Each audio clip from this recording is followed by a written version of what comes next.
All right, let's jump right into Word Smarts List 21. We're going to tackle 25 new words today, and my goal is to make sure they actually stick in your brain. We're not just going to memorize definitions. We're going to connect these words in a way that just makes sense. Let's get started. So, to make this all a bit easier to handle, we've organized all 25 words into 5 simple groups. Think of this as our roadmap for today.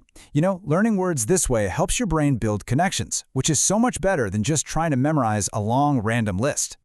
First up, let's look at words that describe different kinds of people, their roles in society, and their attitudes toward everyone else. So, what is a maverick? Well, a maverick is basically someone who refuses to play by the rules. They do their own thing.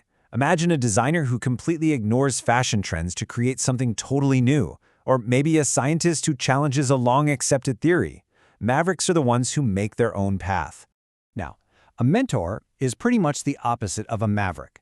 A mentor is that trusted teacher or advisor who shows you the rules so you can succeed. For instance, an experienced manager who helps a new employee learn the ropes, that person is a mentor. They guide you so you can do well inside the system. Let's put it really simply. A mentor helps you work within the system, while a maverick works outside of it or even against it. One is your trusted guide, the other is a determined rebel. See the difference? Okay, let's look at 3 other types of people. A martyr is someone who dies for a cause, something they believe in deeply. Next, a mendicant. This is really just a formal, kind of old-fashioned word for a beggar. And finally, a mercenary is a soldier who fights for money, not for a country or a cause. They'll work for whoever pays them. Now, this word is a little different. It's not a person. It's an adjective that describes an attitude. Someone who is misanthropic really dislikes being around other people.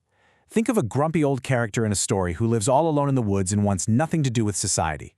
That's a misanthropic outlook. All right, let's switch gears from people to actions. This next group of words is all about conflict. We've got words for war and, on the flip side, words for making peace. Martial means anything related to war or fighting. The absolute easiest way to remember this is the phrase martial arts, like karate or judo. You might also hear about martial law, which is when the military takes control of a place during a big emergency. Okay, pay very close attention here because this is a super common mix-up. Martial with a T is about war, but marital with an IT is about marriage. That one little letter completely changes the meaning from fighting and combat to weddings and relationships. Big difference. These 3 words might seem similar, but they're used in different situations. You mediate a fight between 2 people to help them find a solution. You mitigate a bad situation, like damage from a flood, to make it less severe. And you mollify an angry person to calm them down, maybe with an apology. And here's another one that sounds the same, but look at the spelling. M-A-R-S-A-L. This is a verb, and it means to organize or gather things together. So a general might marshal his troops for battle. But you could also marshal your thoughts before giving a big speech. Okay, on to our third group. These are words that help us describe what we hear and what we feel. Words for sounds and emotions. Ah, this is such a lovely word. Mellifluous. It literally means flowing like honey. It's used to describe a sound that is just so smooth, sweet, and wonderful to listen to. You might say a famous singer has a mellifluous voice. All right, let's explore 3 different kinds of negativity. Maudlin is when someone is overly emotional and sentimental in a silly way. Morose is a much deeper, darker, quiet gloominess, someone who is just sulking and unhappy. And moribund means something is dying or about to collapse. This could be a person, but it could also be an idea or a company that's about to fail. If you know someone whose mood changes super fast and without any warning, they are mercurial. One minute they're happy and laughing, and the next they're suddenly upset. It's like the weather changing from sunny to stormy in a flash. Totally unpredictable. All right, let's move on to section 4. This group of words is all about how people express their ideas and beliefs, whether they're being truthful or, well, not so much. So here we're looking at principles versus dishonesty. A manifesto is a big, public statement of beliefs, like something a political party might publish. A maxim is a short, wise saying that states a general truth, like better safe than sorry. And on the other side, we have mendacious, which is just a fancy adjective that means lying or dishonest. And for our final section, we've got words that describe scale, from absolutely massive to incredibly tiny, and the amazing process of a complete change. Metamorphosis. It's a big word for a really big idea.